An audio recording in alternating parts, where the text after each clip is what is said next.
And I want to talk about Nick Singleton for a second. He hasn't broken out for any really big, long touchdowns yet, but I think this is the perfect game for him to do it. The game planning is going to be running the ball, and it's UMass. They're going to have some holes in the defensive line. They're going to have some holes in the secondary.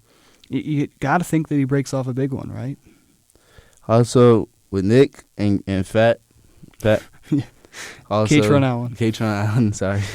But also, with that, I honestly feel like we have the best O-line in the country. Everybody is underrated, and I feel like nobody ever gave Coach Troughton what he does with the O-line and everybody, like, credit, just like what Olu's doing. Like, Olu's best O-line and easily, hands down, going into the draft. Yeah. So hasn't allowed a sack yet over, like, 3 years. And that's a great person. Like, you'll see him and think that he'll be a beast off the field too, but that is a cool person right there too. And in terms of like keeping those guys healthy, do you think you see guys like Birchmeier or Jalen Williams? For sure. I don't think Birchmeier's been on the field yet. We got to get him out there. No, for sure. Definitely doing my boy Birch. Yep. UMass, they love to run the ball as well. And so if the weather's bad, they'll just give it to Karan Adams even more. Adams has 661 yards and 6 touchdowns already this season. We're only halfway through. Those are good numbers. Yeah, that's good numbers. For sure. And then they're pretty creative as well. Anthony Simpson, UMass's leading receiver, he's also third on the team in rushing yards. So they'll definitely try to get him the ball any way they can.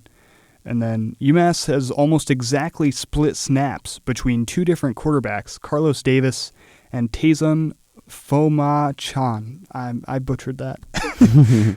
Name is like 20 letters long. But Foma-Chan is the better runner, so we'll probably see more of him this weekend than Davis. My prediction, Penn State 52-0 UMass. I think the defense should hold them to 0 points, right? I mean, if you can hold Iowa to 0 points, you can hold UMass to 0 points. Yeah, for sure.